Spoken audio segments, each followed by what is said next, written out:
هۆڵاندا یەک جە وڵاتên پێشکەتی دێوارێ چاندنیە de çend salin di vî warî de ezmûna xwe vediguhêze Herêma Kurdistanê. Bi vêyekê jî bêdawiyê şandeka em mezin ya kompanyeyên kerta çandîniyê anîne Herêma Kurdistanê ji bo ku di vî kertî de we berhênanê biketin. Em ê zêdetir li ser vê pirsê di vê hevpeyvîna taybet de li gel rêxerê wê şandê rabwestin ew jî rêzdar Matthijs Müller e.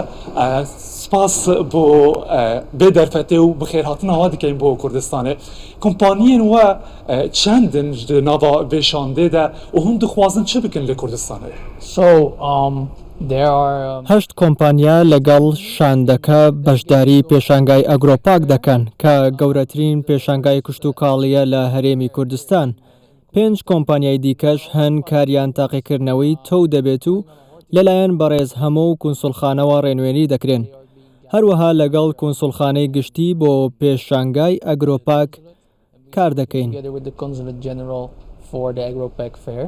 باشە ئەف کۆمپانیانە زیدەتر di çi warê çandiniyê de dixwazin kar bikin. Dixwazin li ser kîjan xalê rabwestin bêjin ev Kurdistanê pêwîstî pê heye em dixwazin têde kar bikin û berhênanê têda bikin. کۆمپانیا بەشداربووەکان زۆر جیاوازن و لە کەرتی جیاوازی کشت و کاڵ و بەرهەمێنانی خۆراک کار دەکەن. کۆمپانیای بەرهەمەکانی ئەمستۆ لەسەر پێکاتەکانی خۆراک کار دەکات و بەرهەمەکانی وەک جەلاتین بۆ ئامادەکردنی خۆراک دەفرۆشێت. گروپی APH کەلوپەلەکان بۆ بەرهەمهێنانی پەتاتە و سەوزە دروست دەکات. هەروەها کۆمپانیای ئایڤێست کار لەسەر چارەسەرەکانی کشت و کاڵکردنی داخراو دەکات. ئەم شێوازە نوێ و سەردەمیانەیە و هەروەها جێگیرە. کۆمپانیای هایدرۆسەت کار بە داتاکانی مانگی دەستکرد و تەکنەلۆژیا دەکەن لە پێناو باشترکردنی بەرهەمهێنان و ئاودان. هەروەها وێپوێڵ لە بواری مەزندەکردنی بەرهەمە شیرەمەنیەکان کار دەکات. T&Asian لە بواری پەتاتە کار دەکات و ئامێرەکانی بەرهەمهێنانی چیپس و فینگەر دروست دەکات. هەروەها مەیزۆ نەیچەر بۆکس و پامپی پاکردنەوەی ئاو دەفرۆشن و ئەمە بۆ ئاودان سەرنجڕاکێشە. ماین کۆمپانیایەکی گەورەی هۆڵەندایە لە بواری سەربڕینی ئاژەڵ و ئامادەکردنی گۆشت. هەروەک دەیبینی ژمارەیە کۆمپانیای جیاوازمان هەیە و هۆڵەندا گرنگی بە بوارێکی فراوانی کۆمپانیاکان داوە. You can see that the Netherlands is interested in a very broad field of agricultural companies. لەم کۆمپانیانەی ئاماژەت پێکردن هەر یەک و کارێ وێ جودا جودا هەیە کیژان ژوانتە کیژان واریدا دخوازن و بەرهێنانە لەڤر بکەن دەمەکێدا مەنینە لە کوردستانە یعنی شتێکی نوێیە بە کوردستانە. بۆ نمونە کۆمپانیای کشت و کاڵی داخراو بە تەواوی دڵنیا نیم بەڵام بڕوان ناکەم لە کوردستان کشت و کاڵی داخراو هەبێت. کۆمپانیاکان چارەسەری دیاریکراویان هەیە و بڕوام وایە مەزندەکردنی بەرهەمە شیرەمەنیەکان لە کوردستان تا ئێستا بەکار ناهێنرێت لە کاتێکدا بەرهەمێنانی شیرەمەنی لە زیادبووندایە. ئەمەش چارەسەرێکی سەرنجڕاکێشە. هەموو کۆمپانیاکان تایبەتمەندی خۆیان هەیە کە لە کوردستان نییە و یان زۆر سنووردارە وەک ئامێرەکانی ئامادەکردنی بەرهەمەکان. کۆمپانیا هۆڵەندیەکان بەشێکن لە گەورەترین بەرهەمێنەرەکانی ئەو کەرتە و بەرهەمی باشیان هەیە.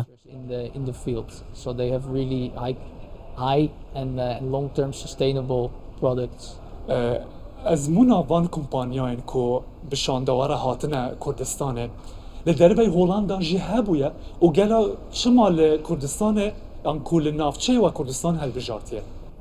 بەیەکەوە لەگەڵ کۆنسوڵخانەی هۆڵەندا هەوڵ دەدەین کۆمپانیا هۆڵەندیەکان بێنە کوردستان چونکە باوەڕمان بە بازرگانی نێوان ڕۆژهەڵات و ڕۆژئاوا هەروەها کۆنسوڵخانەکەشمان هەیە کە دەرفەتێکی زۆر لە هەرێمی کوردستان هەن و ناوچەیەکە بە خێرایی گەشە دەکات و بۆ کۆمپانیا هۆڵەندیەکان دەرفەتێکی زۆر هەن و ئەوان چارەسەری باش و فرەچەشن لە بواری کشتتوکاڵی دابین دەکەن.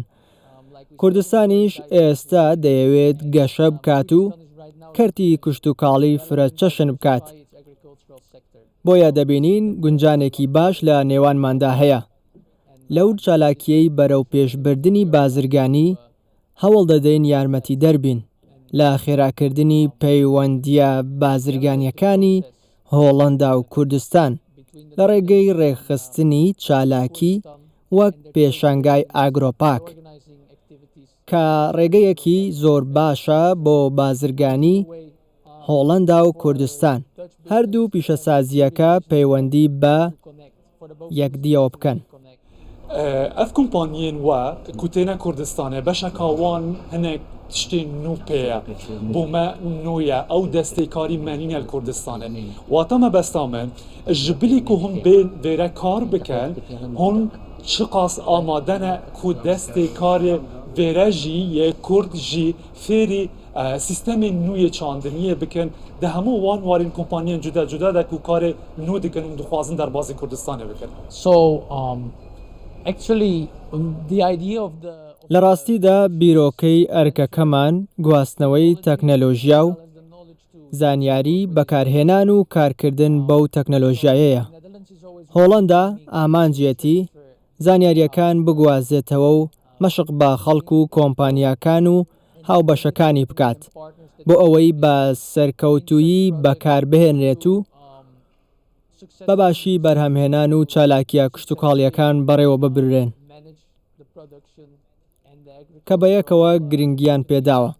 ئێستا لە شاندەکە هیچ دابینکەرێکی ڕاوێژکاری لە بواری کشتتوکاڵ و خزمەتگوزاریمان لەگەڵ نییە، بەڵام ئەوانەی تەکنەلۆژیا دابین دەکەن لەگەڵ هێنانی تەکنەلۆژیاکانیان زانیاریەکانیشیان هاوبەشی پێدەکەن. But all the technology providers, they also transfer their knowledge with the technology that they bring. çi qas hûn amade ne ji bilî fêrkirina destê navxwe bû vê ezmûna we taybet di warê cudeyên nû de hûn li gel xwe bidin kar jî rêjeyeka diyarîkirî heye bu kompaniyên we hin çi qas ji kesên navxwe Kurdistanê bidene karî. So I think this will really depend on ئەمە دەگەڕێتەوە سەر بڕیار و دۆخی کۆمپانیاکان. بۆیە ئامانجەکە بەشداری پێکردنی کوردەکانە و بڕوام وایە زۆرینەی کۆمپانیاکان لەلایەن باشترە لەگەڵ خەڵکی ناوچەکە کار بکەن، چونکە هەمیشە سەرکەوتوترین ڕێگەیە تا بازرگانی لە وڵاتێکی بیانی بکەیت. کارکردن لەگەڵ خەڵکی ناوچەکە کە دەزانن چۆن بازاڕەکەی کار دەکات، هەروەها زانیاری خۆت لە وڵاتەکەت بهێنیت کە ئەویش زانیاری داواکراوە بۆ کشتتوکاڵ تا سەرکەوتوو بی. بۆ بەیەکەوە کارکردنی سەرکەوتوو دەبێت هەردوو لا بەشدار بن و بڕوام وایە هەموو کۆمپانیاکان دەیانەوێت ئەو کارە بکەن، بەڵام ئەمە دەگەڕێتەوە سەر بڕیارەکانیان بەهۆی جیاوازی چارەسەرەکان کە چۆن بەشداری بە خەڵکەکە دەکەن و لە پرۆژەکان چەند کەس دەخەنە سەرکار. ئەمانە پەیوەستن بە بەرهەم و ویستی هاوتاکانیان ئەگەر بیانەوێت بە یەکەوە کار بکەن یان تەنیا چارەسەرەکان دابین بکەن و ڕاهێنان بە خەڵک بکەن، دواتر بەشێک نەمێنن لە پرۆژەکان و تەنیا ڕاهێنانیان پێ بکەن. ئەمە پێوەستە بە سەرجۆری چارەسەرەکە.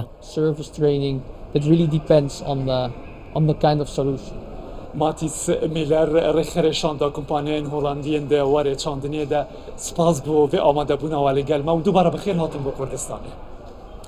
Em bi vê geştîn dawliya vê çapê.